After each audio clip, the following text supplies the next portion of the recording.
The ribs of the dead god arch against the bruised twilight. They are pillars of ivory, curving to a spine of fossilized mountains. A cathedral bone that shelters the rib-gauge clan. Inside this fallen colossus, the air is thick with the smoke of acacia fires and the scent of roasting tubers. Life million years ago is a cycle of small sounds, the sharp clack of a stone being napped, the murmur of a mother to her child, the scrape of an osteodontocratic AWL punching a new hole in a hide.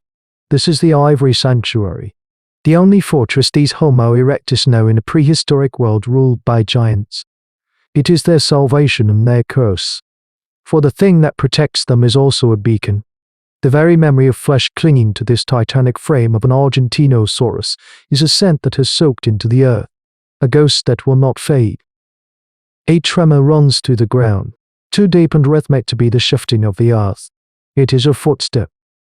Instantly, the small sounds of the clan cease. The napper's hand freezes mid-swing. The mother pulls her child close, a hand clamped over its mouth. Every face turns towards the great gap in the ribcage that serves as their gate.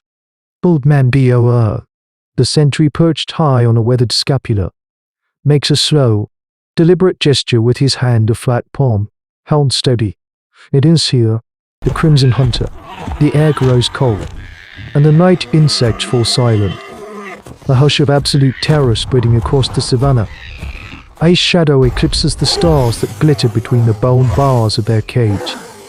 It is a presence so vast it feels like a localized storm, a blotting out of the sky.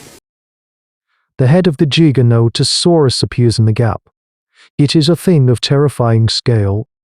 A skull longer than a man is tall, with serrated teeth like daggers of obsidian. Its eye, a sliver of amber malice, swivels slowly, scanning the interior of the carcass. It does not seem to harm them. Not directly. It is drawn by an older, more profound instinct. It is here for the bones, for the faint, lingering promise of a meal that has been dead for 1,000 seasons. The great beast opens its maw and an impossibly deep hiss escapes, a sound that vibrates in the chest, the exhalation of a furnace. It smells the marrow-minus ghost, and it smells the living fire in the warm-blooded mammals that huddle within its prize.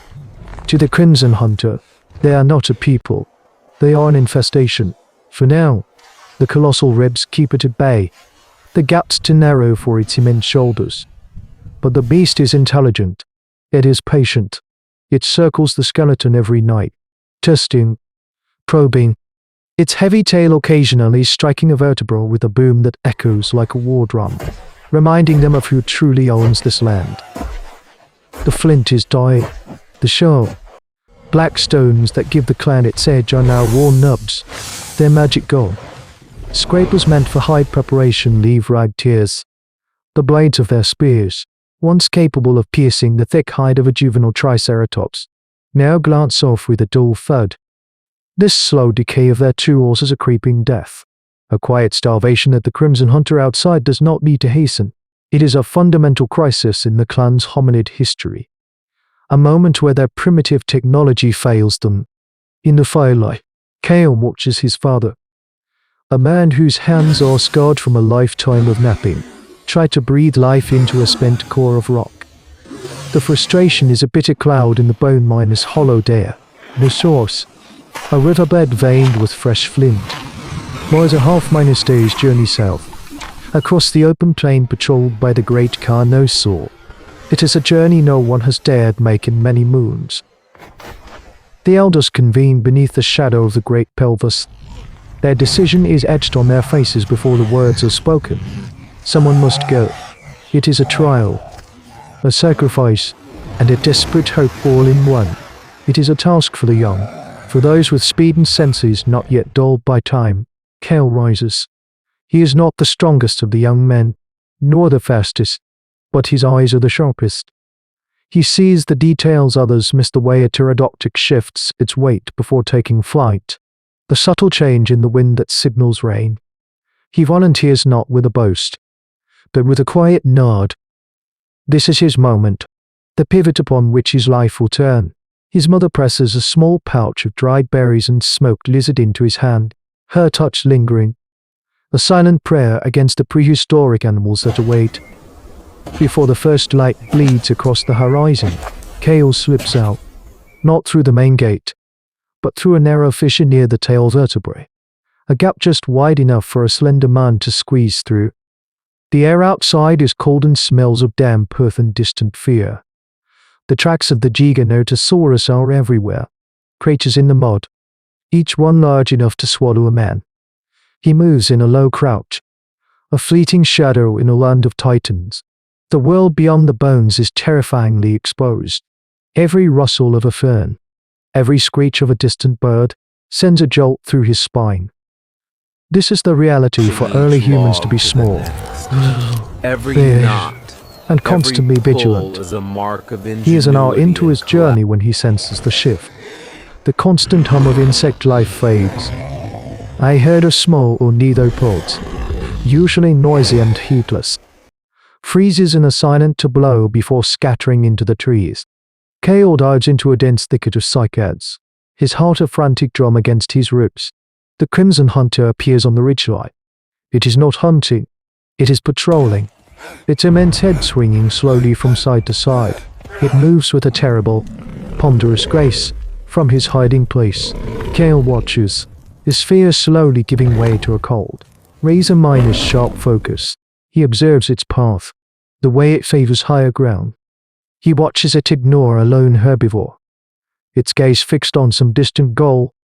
He even sees a smaller pack of Carnosaurus, sleep, fast predators that might be Mapusaurus, melt into the landscape to avoid the giant's path.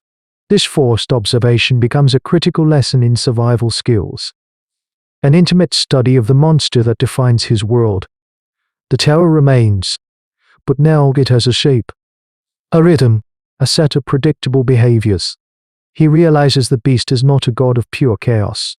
It is an animal, and animals have habits. This knowledge is a flicker of power in the overwhelming darkness.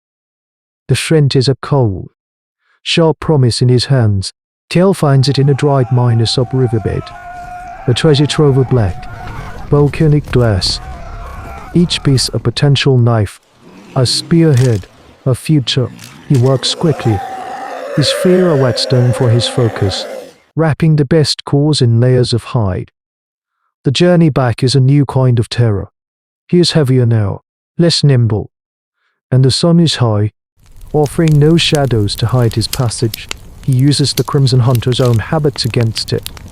He crosses the open ground where he saw the beast ignore smaller prey, and he hugs the lowlands it seemed to disdain. Twice, he freezes for an hour, concealed in a gully, as the distant silhouette of the great predator moves along the horizon. This is a new kind of hunt, a hunter mind, and the quarry is his own survival. This is human evolution not as a slow crawl, but as a desperate sprint, measured in heartbeats. His return is met not with a roar of celebration, but a wave of silent, connective relief. He unwraps the flint, and it is like pouring water on the thirsting. But he brings more than stone. He brings an idea, born of terror and observation. In the heart of the bone fortress, he speaks to the elders. He doesn't use many words. He uses his hands, the dust on the floor, and imitation. He traces the monster's path. He mimics its slow, scanning gaze. He shows them how it recoils from the unexpected.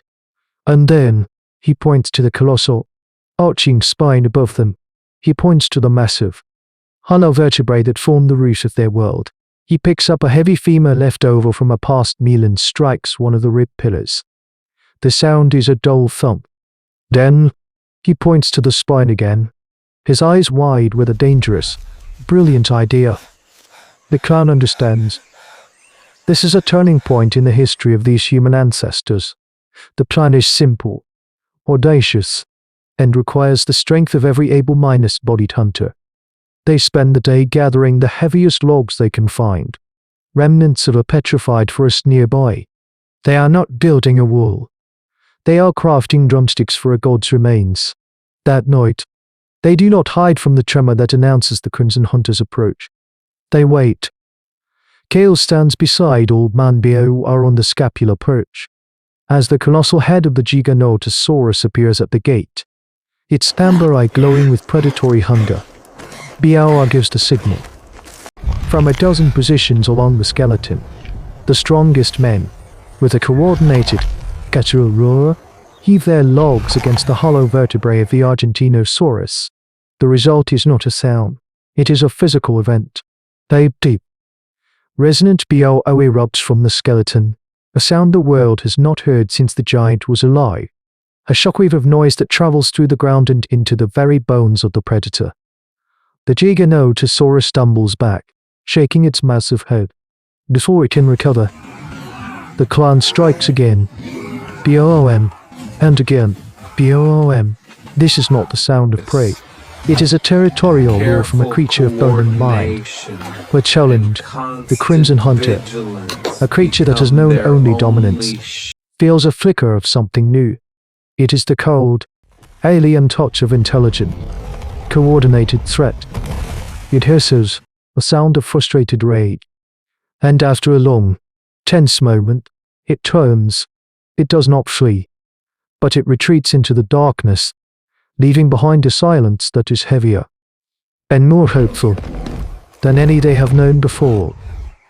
The beast would return, but it would never again approach the bone fortress with the same arrogant certainty. The memory of that sound, of a challenge issued from the belly of a dead rival, was now etched into its primal mind. From our vantage point, looking back across our chasm of million years ago, we see this event not as a simple victory, but as a profound shift in the planetary order. This was the moment a hominid clan learned that a tool could be more than a sharpened rock.